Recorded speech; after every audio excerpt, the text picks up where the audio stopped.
안녕하세요. 따라가는 기독교 교리반 따기반을 담당하는 김기건 목사입니다. 오늘은 실론 5번째로 삼위일체란 무엇인가에 대해서 함께 공부해 보고자 합니다. 여러분은 삼위일체라는 말을 많이 들어보셨을 것입니다. 하나가 모이면 셋이 되어야 하는데 하나라고 하고 또 하나는 셋이 되고 이거 무어라 설명할 수 없으니까 믿음으로 받아들이라고 하지요. 삼위일체를 설명하기 위해서 어떤 분들은 물을 가지고 이야기하기도 합니다. 물이 액체일 때가 있고 얼음처럼 고체일 때가 있고 수증기처럼 기체일 때가 있죠. 이렇게 세 가지로 나누어지는 게 물이다. 그래서 이것을 가지고 삼위일체를 말하기도 합니다. 전기를 가지고 설명하기도 합니다. 전기가 열이 생기며 에너지가 발산되고 빛이 환하게 비춰진다면서 이 세 가지 성질이 전기 안에 있다고 설명하기도 하죠. 그런데 삼위일체를 완전하게 설명할 수는 없습니다. 이 이해할 수 없는 찝찝함 때문에 고민하다가 그냥 받아들이는 것이 인생에 도움이 되겠지 하고 그냥 대수롭지 않게 여기는 분도 있습니다. 모든 것을 이해할 수는 없지만 최대한 이해할 수 있을 만큼 나아가 보도록 하지요. 이것은 이해를 뛰어넘는 믿음으로 수용하는 것이 맞긴 합니다만 그래도 할 수 있는 데까지 나아가 보아야 합니다. 삼위일체, 삼위일체는요 3가지 명제가 있습니다. 하나님은 삼위이다. 또 각 위가 완전히 하나님이다. 그리고 한 하나님이 계신다. 한 분 하나님이라는 거죠. 그래서 이것을 한 줄로 요약해 보면 성부, 성자, 성령 하나님은 각 위로 계시고 한 분 하나님이시다라고 할 수 있습니다. 구약에서부터 삼위일체로는 이미 계시되어 있어 왔지요. 삼위일체에 관해 언급을 시작한 것은 2세기 중반부터였습니다. 초대 기독교의 교부이자 신학자인 터툴리아누스라고도 하는데요. 라틴어로 트리니타스라는 표현을 사용하기 시작했습니다. 영어로는 트리니티라고 하지요. 터툴리안이 삼위일체에 관해 이야기할 때 성부, 성자, 성령의 세 인격이 하나의 본질을 공유하고 있다라는 공식을 만들어냈습니다. 성부, 성자, 성령 세 위격이 있고 하나님은 한 분이시다라는 삼위일체의 정립은 1세기부터 4세기 초대 교회에서는 목숨보다 중요하게 여겼답니다. 당시 유대인들은 하나님은 오직 한 분이시다라는 유일신 사상을 가지고 있었잖아요. 한 분 하나님을 모독하는 자는 어떻게 했을까요? 돌로 쳐 죽였죠. 신성모독으로 돌로 쳐 죽여도 죄가 되지 않았습니다. 그런데 갑자기 유대인들 중 일부가 나사렛 예수를 구원자라고 하면서 예배하기 시작했던 거죠. 유일신을 믿는 유대교 입장에서는 성부 외에 성자와 성령을 같은 하나님으로 보는 기독교를 도저히 용납할 수 없게 된 것입니다. 그러면서 유대교는 기독교에 대해서 비판을 하지요. 너희들은 우상 숭배를 하고 있다. 하나님에 대한 신성 모독을 하고 있다. 라고 목소리를 높였지요.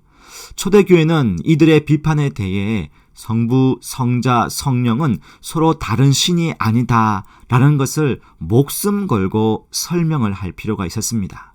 그런데 이게 설명을 아무리 잘해도 설명할 수가 없잖아요. 잘못된 주장들과 오해들이 사람들을 많이 미혹하였지요. 삼위일체에 대한 그 잘못된 주장들, 오류들을 살펴보면요. 먼저는 양태론입니다. 양태론은 한 하나님이 시대에 따라 서로 다른 양태, 곧 모양으로 나타난다는 것이죠. 한 하나님이 구약에는 성부로, 복음서에서는 성자로, 또 오순절 이후에는 교회에서 활동하시는 성령으로 나타났다는 거예요. 이것은 예수님이 세례를 받으실 때 한 분 하나님이 성부 하나님이 되셔서 음성을 들려주시고 동시에 예수님이 되셔서 세례를 받으시고 그 순간에 성령으로 변하셔서 비둘기처럼 예수님 위에 임해야 한다는 것이죠. 이처럼 세 위격의 구별을 인정하지 않는 것이 양태론입니다. 한 하나님만을 더욱 강조하고 있는 거죠. 두 번째로는요, 삼신론이에요. 성부, 성자, 성령 세 위격을 지나치게 분리하다 보니까 하나님은 세 분이시다라고 주장하는 거죠. 이것은 하나님은 한 분이시다라는 사실을 왜곡시킵니다. 성자 예수님과 성령 하나님의 신성을 부인하는 또 다른 주장들도 있습니다. 아리우스주의라고 들어보셨는지 모르겠습니다. 알렉산드리아의 주교 아리우스란 분이 있는데 성자 예수님이 성부 하나님에 의해서 창조되었다고 가르쳤어요. 아리우스는 성자 예수님이 창조되기 전에는 성자도 성령도 존재하지 않았다고 가르칩니다.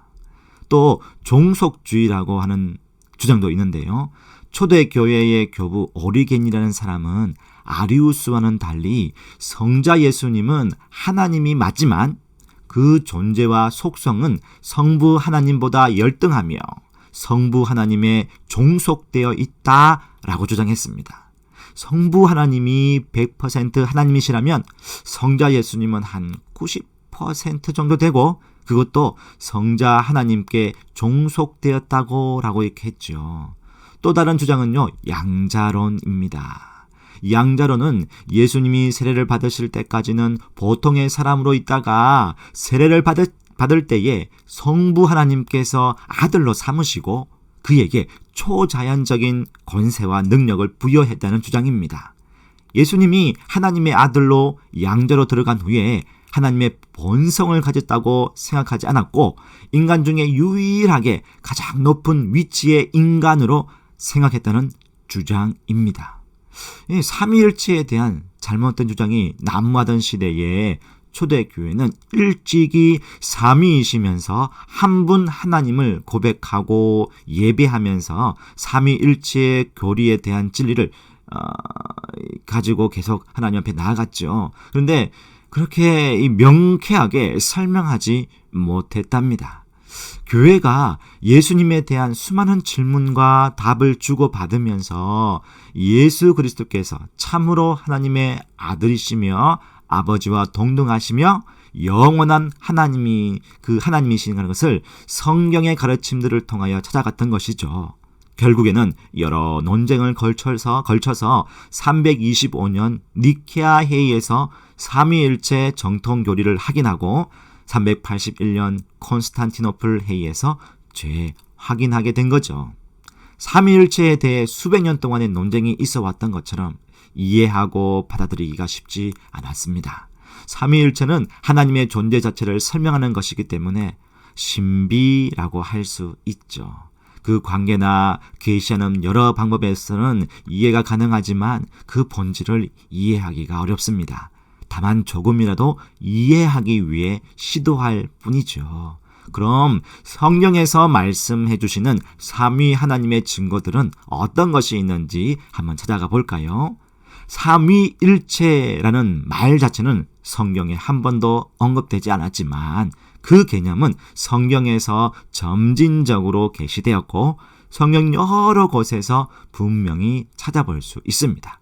구약에서 보면요, 하나님은 스스로 자신을 복수형으로 말씀하셨습니다. 창세기 1장 26절인데요. 하나님이 이르시되 우리의 형상을 따라 우리의 모양대로 우리가 사람을 만들고 그들로 바다의 물고기와 바다의 새와 가축과 온 땅과 땅에 기는 모든 것을 다스리게 하자 하시고, 하나님은 우리라고 말씀하셨죠. 한 분 이상이 관여하고 있음을 나타내주고 있습니다. 또 구별된 위격으로 언급된 성령이 나옵니다. 이사야 48장 16절인데요. 너희는 내게 가까이 나와 이것을 들으라. 내가 처음부터 비밀이 말하지 아니하였나니 이것이 있을 때부터 내가 거기에 있었노라 하셨느니라. 이제는 주 여호와께서 나와 그의 영을 보내셨느니라. 여기서 주의 영이 하나님 자신 그리고 하나님의 말씀과 본질적으로 동일한 위격을 가지시면서도 뭐예요? 구별된 독자적 위격으로 존재하심을 나타낸다고 볼 수 있습니다. 또 앞으로 오실 예수님을 주로 언급했습니다. 시편 110편 1절인데요. 여호와께서 내 주에게 말씀하시기를 내가 내 원수들로 내 발판이 되게 하기까지는 너는 내 오른쪽에 앉아 있으라 하셨더라. 다윗의 시에서 하나님은 내 주 곧 주 앞으로 오실 곧 앞으로 오실 메시아에게 말씀하셨고 하나님의 우편에 계시는 분으로 묘사하고 있습니다. 이처럼 하나님과 구분하여 메시아 예수님을 언급하고 있는 거죠. 이처럼 구약에서는 이미 삼위일체에 관한 그 교리들을 계시하고 있었던 것입니다. 신약의 증거들도 볼까요? 여러분, 이 쉽잖아요. 보세요. 예수님께서 세례를 받으신 사건이 있잖아요. 그걸 보세요. 누가복음 3장 21절과 22절입니다. 백성이 다 세례를 받을새 예수도 세례를 받으시고 기도하실 때에 하늘이 열리며 성령이 비둘기 같은 형체로 그의 위에 강림하시더니 하늘로부터 소리가 나기를 너는 내 사랑하는 아들이라 내가 너를 기뻐하노라 하시니라. 성부 하나님은 하늘에서 말씀하시고 성자 예수님은 세례를 받으시고 하늘로부터 오는 성부 하나님의 음성을 들으시고 또 성령 하나님은 예수님이 사역을 감당할 수 있도록 능력으로 임하시는 것. 이것이 한 장면에 나오고 있지 않습니까? 삼위 하나님을 동시에 볼 수 있습니다. 또 예수님의 고별 설교에서도 볼 수 있습니다. 요한복음 15장 26절인데요. 내가 아버지께로부터 너희에게 보낼 보혜사 곧 아버지께로부터 나오시는 진리의 성령이 오실 때에 그가 나를 증언하실 것이요. 여기서도 성부 하나님, 성자 예수님, 성령 하나님이 나오죠. 또 위대한 사명 Great Mission에도 나오죠. 마태복음 28장 19절입니다. 그러므로 너희는 가서 모든 민족을 제자로 삼아 아버지와 아들과 성령의 이름으로 세례를 베풀고 예수님은 아예 드러내놓고 성부, 성자, 성령의 이름을 언급하고 있죠.